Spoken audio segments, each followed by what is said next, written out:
Huwag mo kong titigan na parang ako ang gusto mong kainin, Beb. Wika pa ni Pipay na sandali siyang tiningnan din sa rearview mirror. Lawak talaga ng imagination mo. Hindi malawak ang imagination ko. Kitang-kita lang sa mukha mo na akong gusto mong kainin. Wika pa ni Pipay na diretso ang kain. Huwag kang assuming. Shit, Pipay! Bulas ni Liam na nakahawak ng mariin sa kamay ng dalaga nang biglang dumakot sa alaga niya. See? Tatanggi ka pa, heto na ang ebidensya. Mariin na saglit na napapikit si Liam at napakagatlabi nang pisilin pa ng Pipay ang shop niya. Oh na, sige na. Let go. Please, I'm driving. Pakausap na lang ni Liam bago pa tuluyang humulagpos ang natitira niyang self-control. Ubitaw naman si Pipay at bumalik sa pagkain. Pasalamat ka, pagod ako ngayon. Kung hindi, akong kakain sa'yo. Kindat, natura ni Pipay. Napalunok naman si Liam na pilit iwinawaglit ang mga kahalayang tumatakbo ngayon sa isip niya. Labag man sa kalooban ni Liam na gisingin ang dalaga sa likod ng kotse pero kailangan. Halatang pagod na pagod talaga ito at antok na antok. Binuhat na lang niya ito papasok ng elevator papunta sa penthouse niya. Buti na lang merong nakabukod na express elevator papuntang pent niya. Hindi nila kailangang may makasabay. Sa bathroom na niya ito idiniretso.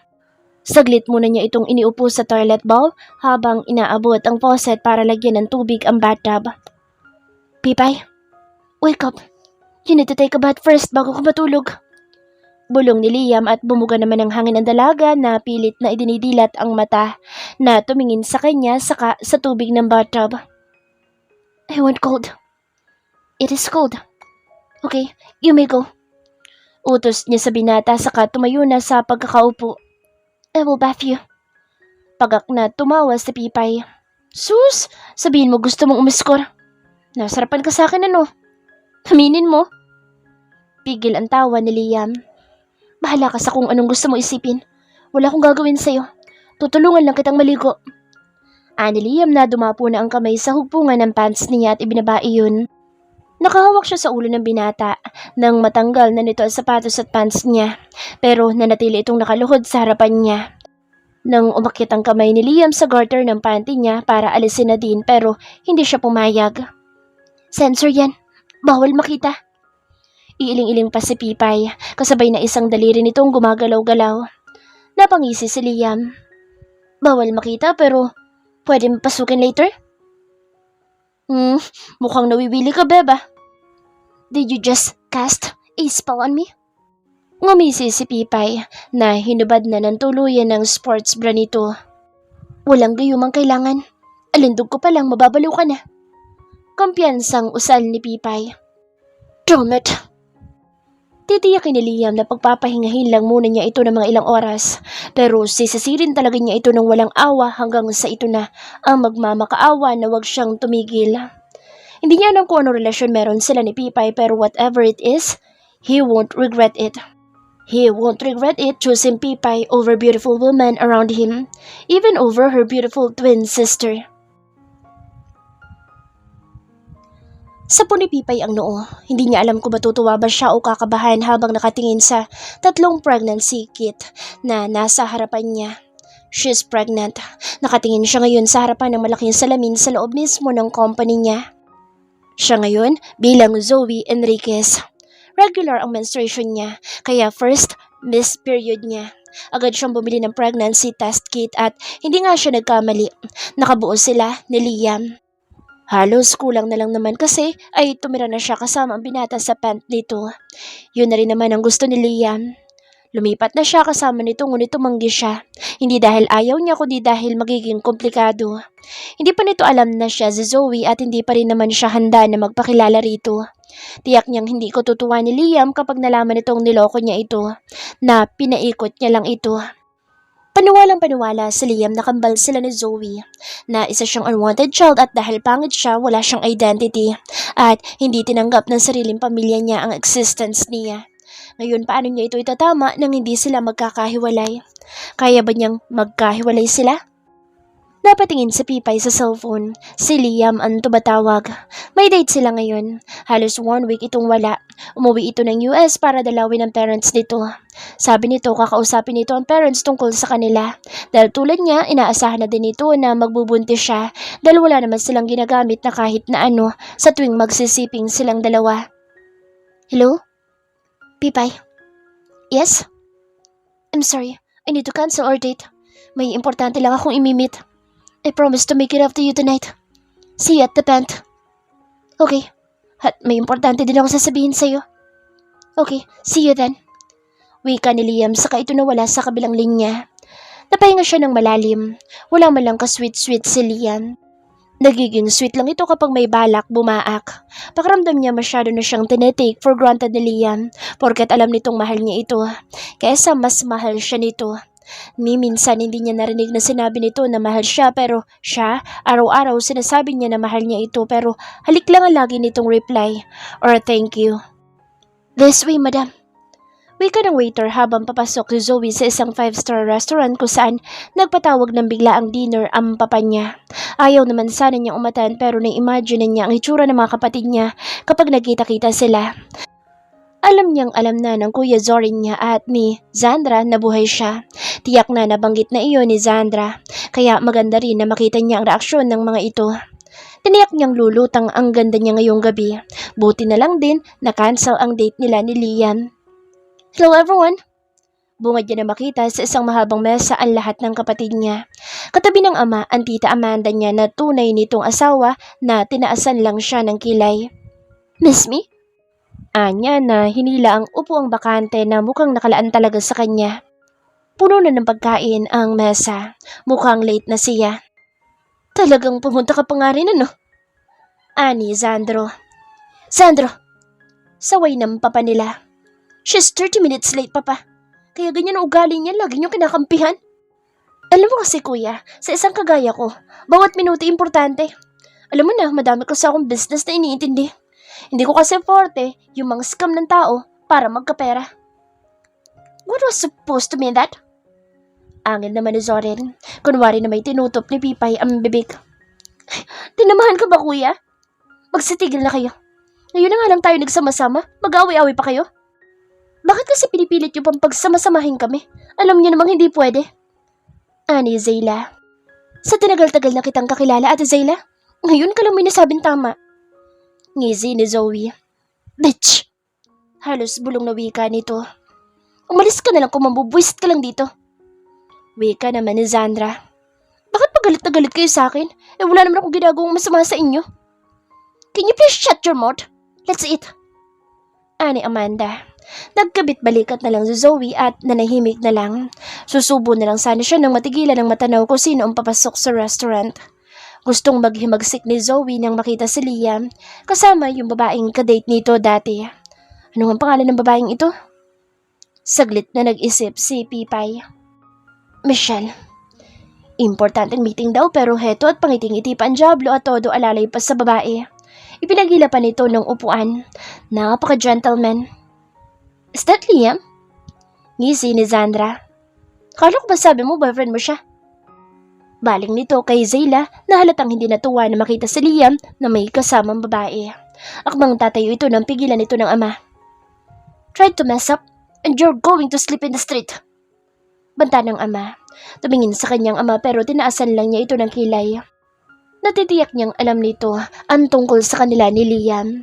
Tumayo siya after mag-excuse. Where are you going? Mariina sita ng ama. Restroom, Dad. Gusto niyo ako samahan? Hindi ito umimik. Sinadya niyang lakasan ang pag-urong ng upuan para lumika ng ingay nang matumba iyon. Agad naman lumapit ang isang waiter upang tuluyan siya na itayo ang upuan. Agad naman siya nag-thank you. Kita niya sa peripheral view na nakatingin na sa gawin niya si Liam pero sinadya niyang wag lumingon. Nilampasan niya ang mesa ng pamilya nila. Saglit siyang nagpahupa ng galit sa loob ng restroom dahil nanggigigil talaga siya kay Liam. Ang lakas na loob nitong makapag-date sa iba. Ilang beses siyang inalok nito na tumira na kasama ito sa pen tapos may kipag-date pa pala ito sa iba. Sabi pa nito sasabihin sa parents ang tungkol sa kanila. Yun pala yung mukhang inuutulang siya ng Diablo. Bagya pa siya nagulat nang paglabas niya nakita niya si Liam na halata naghihintay sa paglabas niya. Long time no see. Usal pa nito. Buhay ka pa pala? Sagot naman niya saka humalukip-kip sa dibdib saka diretsong tumingin kay Liam. Napipikon talaga siya rito pero kailangan niya magtimpi. You look stunning. Ngumisi si Zoe sa sinabing iyon ni Liam. Compared to your date right now? I am. So who is she? Bagong parausan? Bagyang tumawa si Liam. Nope, she's my girlfriend and we're planning to get married soon. Pakiramdam ni Zoe binagsakan siya ng langit sa narinig pero hindi niya pinahalata. Sanay siyang mag-poker face. Hasang-hasa na siya sa pamilya niya. Hindi ba nabanggit sa'yo ni Pipay that we know each other? Yes, of course. She mentioned you. She said, boyfriend ka nga daw niya. But of course, hindi ako naniwala. Sa gwapo mong yan, hindi ko naman siguro papatol sa isang tsaka na tulad ng kapatid ko. Pagak naman tumawa si Liam. Mukhang hindi ka kilala ng sarili mong kapatid. She praised you a lot. Well, I'm not really interested in you. May gusto lang ako itanong. Did I really make you pregnant? Tumawa si Zoe. Tingin mo, ganun ako ka-responsable para magpapunta sa lalaking na kung one night stand ko? You may be my first, but surely not my last. So the answer is no? Good. Just as I thought. Dahil kung nabuntis ka man, I'm sure hindi ako ang ama. Really? So, pag nabuntis mo rin ba si Pipay, hindi rin ikaw ang ama? Ganun ba? Precisely. Sagot dito saka tumalikod. Napalunok si Zoe sa narinig. Gusto niyang magwala at saktan nito. Ano ibig sabihin nito sa sinabi na kapag nabuntis siya, hindi ito ang ama? Sino magiging ama? Ano yun, magic? Paano na niya ngayon sasabihin dito ang tungkol sa pagbubuntis niya? What took you so long? Nakakita ka ba na lalaki lalandiin sa rest? Zoe! Malakas na sigaw ni Zayla nang sabuyan niya ito ng tubig. Eksena na inabutan naman ni Liam na dumaan lang sa may mesa nila. Nakatingin sa kanilang ilang customer na nakakita ng eksena. Tumigil kayong dalawa. Kaya ganyan ang ugali niyan, Papa. Lagi niyo kinakampihan. Minsan naman kami ang kampihan niyo. Paiyak na wika ni Zayla na inabutan ni Zandra ng napkin. Hindi ko kailangan ng kakampi. Kahit isa sa inyo. Kung pwede nga lang palitan ang apelido ko, matagal ko nang ginawa. Alam niyo kung bakit? Dahil sukang-suka na ako sa inyong lahat. Amanda! Napatayo na rin si Lucas, napapa niya nang malakas siyang sampalin ng asawa nito. Kung nasusuka ka, sana sinabihan mo ang nanay mo na huwag makapit sa may asawa. Kabit lang ang nanay mo at anak ka lang sa labas kaya huwag ka masyadong matapang. Umalis ka na, Zoe. Malamig na utos ni Lucas. Huminga ng malalim si Zoe sa kainabot ang bag. Alam niyo ng buhay ako. So, aabangan ko na ba ulit ang mga death threats niyo? Galingan niyo naman. Nakakasawa na kasi makipaglaro sa inyo. Ako na bahala sa bills natin. Baka kasi wala kayong maipambayad sa mga hard killers niyo. Zoe! Galit na sigaw ni Zandro kasabay ng pagsampal nito. Imbes na indahin ang sampal na mag-ina, tinawanan pa niya dahil kailangan niya iyon sa mga oras na iyon para pakalmahin ang damdamin niyang labis na nasasaktan dahil kay Liam. Have a nice evening, everyone. Wika pa ni Zoe sa katuluyang umalis.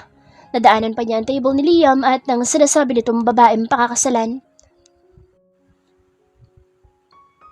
Pipay! Tay Joey! Pagkakita sa matanda, hindi na napigilan ni Pipay ang mapaiyak na lang na yumakap sa matandang nagtataka. Anong plano mo? Sinabi ko na sa'yo simula pa lang na hindi maganda ang dulot sa'yo ng pagkakagusto mo sa mestizo na yan eh.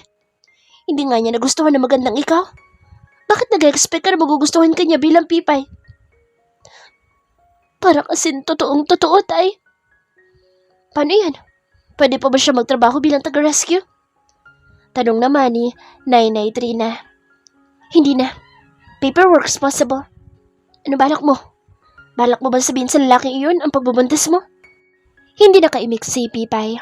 Hindi siya sigurado pero dahil puno na ng galit ang dibdib niya, ewan ba niya pero pakiramdam niya yung mahal talaga niya si Liam. Karma is real. Bulong na lang niya sa sarili. Sigurado dahil sa dami ng lalaking sinaktan at pinaasa niya noon. Ngayon na siya na ang totoong na in love, siya naman ngayon ang pinaasa. Hindi niya akalain na masakit pala tapos buntis pa siya. Wala namang problema kung akuin man o hindi ni Liam ang bata. Kayang-kaya niyang buhayin na magiging anak nila kaso yung isipin na wala magiging daddy ang anak niya, pakiramdam niya, yun ata ang pinakamasakit na katotohanan. Wala na nga siyang magandang family background, wala na siyang happy childhood, pati pala anak niya ay wala. Kailan kaya balak ni Liam sabihin sa kanya na magpapakasal na ito sa babaeng kasama nito? Kailan kaya nito sasabihin na meron itong girlfriend? Hindi ko po muna sasabihin sa ngayon. Hihintayin ko aminin niya sa akin ang tungkol sa pagpapakasal niya. Marami lalaki, Pipay.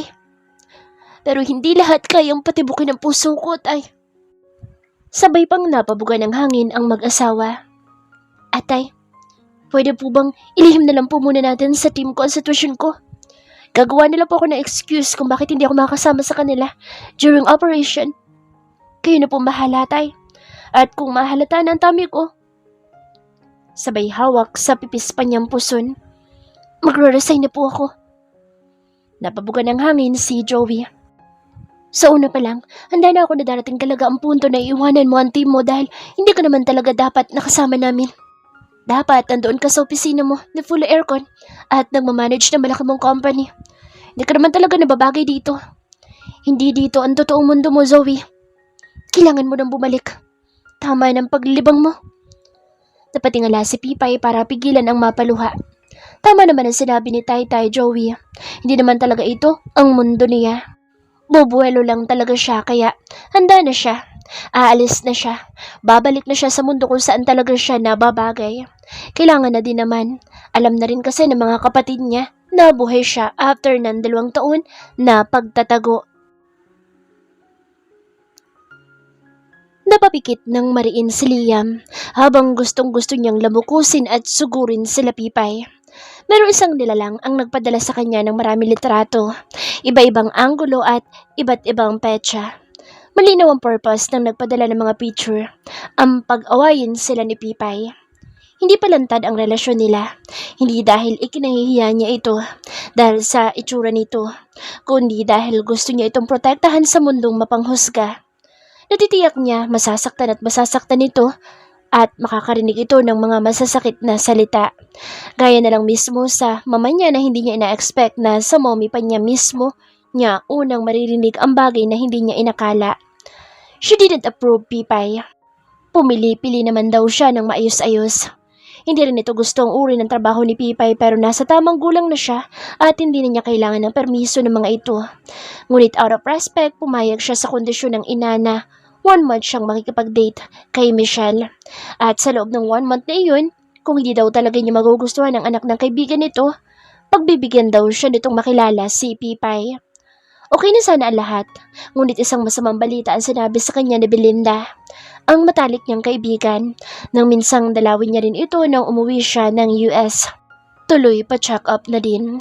Isa kasi itong doktor pero hindi niya inakala ang narinig mula rito.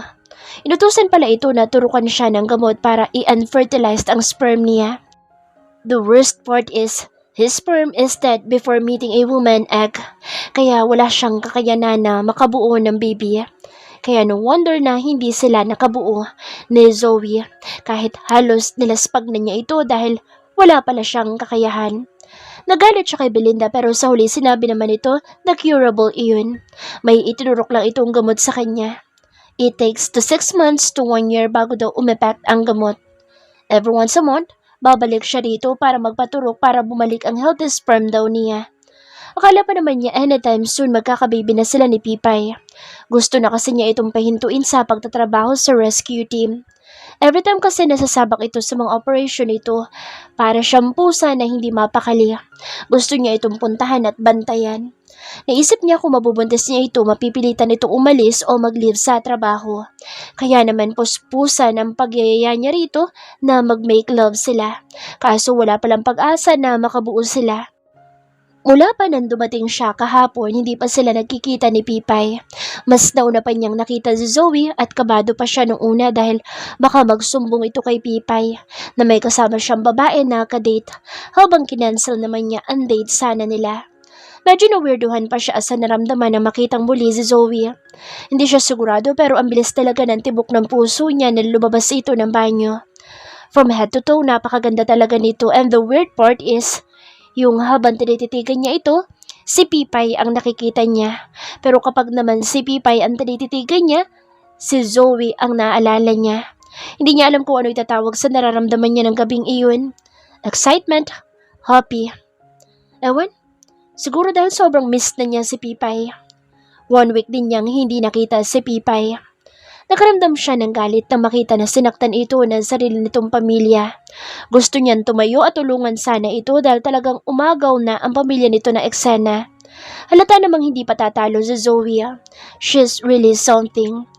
Ngunit mahigpit siyang hinawakan sa kamay ni Michelle para pigilan sa balak niyang pagtayo. Hanggang sa dumaan na nga ito sa tabi nila para umalis. Hindi rin niya kaya ipaliwanag na gusto niya itong sundan. Nangan nga lang na kasama niya si Michelle. Si Pipay at Zoe, iisa talaga sa maraming bagay. They really are twins at parang iisang tao, maging sa personality. Hindi mo kakikitaan ng kahinaan. Si Pipay na gustong ipapatay ng pamilya nito at si Zoe na mukhang same problem with Pipay. Marahas siyang napabugan ng hangin at itinago sa drawer ang mga pictures. It was just a typical picture. Alam niyang may gusto si Sancho kay Pipay noon pa man at nakita na mismo ng mga mata niya ang mga caring moves ng lahat ng katim nito kay Pipay. Pero wala siyang nakikitang mali siya sa mga iyon. Kung bibigyan niya ng mali siya ang mga pictures, maaaring pag-awayan nila ni Pipay iyon. No, he must try Pipay's feelings for him. Naniniwala siya na hindi siya nito lolokohin. She is not capable of doing that. Ay, ang tigas kasi ng ulo. See, what happened to you? Isa ka nalang office girl ngayon. Boring? Iling ni Leo habang nasa loob sila ng meeting room. Katatapos pa lang ng general meeting. Inalis na siya sa operation ng Alpha team. Pero mananatili siyang nasa Alpha, tagagawa ng mga report. At ang naging rason ay ang mga multiple na mga offense niya na naipon. Nagawa ng paraan ng tatay Joey na maitago ang kalagayan niya. Noon pa namin kasi sinasabi sa iyo na kapag hindi mo itinigil ang pagiging impulsive mo, may kilalagyan ka. O ayan, kakalyuhin na maganda mong puwet sa kakaupo. Wait ka naman ni Alex. Ikaw? May dadagdag ka? Huwag ka na mahiya. Alam kong kating-kati ka na din. Ani Pipay kay Marlon na nakatingin lang. Mamimiss ko lang yung mga moment na sakit sa puson moves. Biro na lang ni Marlon saka nagtawanan na lang sila hanggang sa tumikim si Tatay Joey kasama si Ace ng taga-Bravo team na pare-parehas nilang ikinangawi ng buong team. Mula ngayon, isa na si Ace sa Alpha team. Kaya be good to him. Guide him gaya ng pag-guide niyo sa isa't isa. Wala na bang iba, Tay-Tay? Hindi nakatiis na tura ni Pipay. Sa buong taga-rescue team dito sila pikon na pikon. Oo, nandun na sila. Na magaling ito sa trabaho nito pero masyado kasi itong mayabang. Akala mo kung sinong gwapo. Maputi lang ito at maganda ang build ng katawan pero ang pagmumukha, mukha itong rapist sa tunay na salita. Yung titig at ngisi pa lang, mukha na itong nasa wanted list. Skilled ang basihan dito. Kaya wag na kayo maghanap ng iba. You may take your seat. Ace. Utos ni Joey saka umalis na ito after ibilin sa kanila. Ay, Pipay. Akalain mo, magkakasama pa Hindi nito na ituloy ang pagsasalita habang papalapit sa kanya dahil humarang agad si Marlon at Alex. Tumatawa naman na nagtaas ng kamay si Ace. Noon naman tumayo si Zoe at hindi rin maganda ang facial expression nito. Knows where your boundaries is. For the Alpha team. Hindi kami tatawaging Alpha kung mayroong isang bulok sa loob ng team ko. Wika ni Sancho. Ngumisi si Ace saka umatras at namulsa. Hindi rin ako mapipiling kapalit ni Pipay kung I didn't deserve to be in your team, Boss Sancho. Maybe, pero lumugar ka sa dapat mong lugaran. Okay, for the sake of world peace, kalma lang kayo. Gusto ko lang naman mag-hi sa ating napaka-sexy na Muse. Ngisi pa ni Ace. Huwag kang loloko-loko dito, Ace. Alam mo ang kalibre nitong si Pipay. Baka magulat ka na lang. O magulat na lang pamilya mo. Ibuburol ka na lang bigla. Ngisi naman ni Leo. Ganun nga ang mga gusto kong babae. Palaban. Mahinang tumawa si Pipay, sabay tayo at hinawi ang mga kaibigan, maging si Sancho na nakaharang. Gusto siyang pigilan ng mga ito pero pinigilan niya. Bago siya tuloy-tuloy na lumapit kay Ace, sabay akbay dito. Alam mo, parang Ace, bago ka mag-feeling close, kita mo itong mukhang to? Turo pa niya sa mukha niya. Sa pangit ko to, tingin mo papatol pa ako sa isang pangit? Ano na lang magiging itsura ng anak natin? Chararat! Malakas na nagtawa ng mga kaibigan niya. Ilis naman siyang itinulak ni Ace. At sino nung may sabi sa'yo na papatol ako sa'yo? Maraming babae nagkahabol sa akin. Hindi kita pagtsatsagaan, no? Tumatawa naman lumayo si Pipay at tumabis sa mga katim niya. Welcome to hell, lover boy. Anunsyo pa ni Pipay, sabay yumuko na agad na ginaya ng mga kaibigan niya para inisin pang lalo sa Ace. Napadabog na naupo sa pwestong nakalaan dito. Baka hindi ka tumagal dito. Bigla ka mag-request na lumipat. Ngisin nila yun na hindi naman pinansin ni Ace. Galingan mo, okay? Gusto ko sa lalaki yung malalakas ang stamina. Yung kayang makailang round. Yung mapapaungol ako hanggang sa kabilang bayan. Ouch! Daing ni Pipay nang batukan siya ni Sancho. Nagsisimula ka na naman. Bumalik ka na sa pwesto mo. Sakit mo talaga sa puson, Pips. Iiling-iling na ani Alex. Kaya ikaw, Ace, kung mahina-hina ang self-control mo, lipat ka na ng ibang team. Baka hindi kayanin ng puson mo ito si Pipay. Dito ka pa magkalat. Biro pa ni Marlon. How's your work? Tanong ni Liam habang sabay silang nagbibihis. Katatapos lang nila mag-shower ng sabay at as usual, syempre may milagro silang ginawa.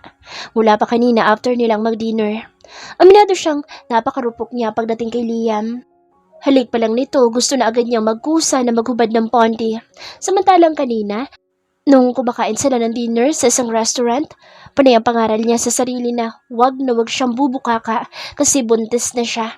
Kaso wala pang 1 minute, palaban na agad siya sa halikan pa lang. Paano ba siya tatanggi kay Liam kung siya mismo hindi niya kayang pigilan ang sarili? Nothing special. Bori, naalis kasi ako sa operation due to multiple offense na nagawa ko. Paglingon ni Pipay, nahuli niyang nakangisi ito. Ano nakakatawa? Nakapamewang na tanong ni Pipay. Tumatawa naman lumapit si Liam at yumakap pa sa bewang niya sabay halik sa ilong niya. Wala. Happy lang ako na hindi ka na makakasama sa mga operation niyo. Gusto mo mag-resign na ako? Ikaw nang bumuhay sa akin. Dito na ako titira sa'yo. Hamon ni Pipay. Bigla halatang naalarma si Liam. Gusto niyang mapabugan ng hangin. Obviously, hindi nito gusto ang idea niya. Nagkita kami ni Zoe. Haven't she told you? Halatang nangangapa si Liam. Hindi siya ipinanganak kahapon para hindi mahalata na hinuhuli lang siya nito. Hindi pa kami nagkikita ulit ni Zoe. Busy yata siya. I heard na meron siyang bagong bubuksan na company sa Indonesia. So, nagkamustahan ba kayo? Tinigasan ka na naman ba? Halatang hindi nagustuhan ni Liam ang binitawan niyang salita. Agad itong bumitaw at lumabas na ng kwarto. Napasunod naman si Pipay. Nakaramdam siya ng konsensya pero hindi niya mapigilan sumama ang loob at itanong sana dito kung kailan ito balak sabihin sa kanya ang tungkol sa pagpapakasal nito sa ibang babae. Pero pinigilan lang niya ang sarili. Kaya pa naman niya magtiis. Tumitibok pa naman ang puso niya. Ganun yata talaga kapag mahal mo isang tao. Kahit masakit, kakapit ka pa rin. Karma is real talaga. Galit ka? Tanong pa ni Pipay nang makarating siya ng kusina at inabutan sa Liam na umiinom ng tubig. Paano ko sabihin ko sa'yo na yes? Tinigasan ako. Ano sasabihin mo? Wika ni Liam after ibaba ang baso. Obviously, he wanted a fight kaya bago pa sila mag-away, siya na lang ang iiwas. Where are you going? Galit na habol nito nang bumalik siya sa kwarto at nagpantalon. Nakasando at pante lang siya kanina. Uwi. Hindi ba obvious? Inabot ni Pipay ang jacket niyang nakasabit sa likod ng sofa, saka tuloy-tuloy na lumabas ng kwarto. Uwi? O makikipagharutan ka na naman sa mga katib mo? Huminto si Pipay sa gitna ng sala saka lumingon dito. What are you trying to imply? Tanong ni Pipay, saka ito nilingon. That you're really a flirt. Kaya nga nakuha mo ako, diba? Hindi ka maganda pero you really satisfied me.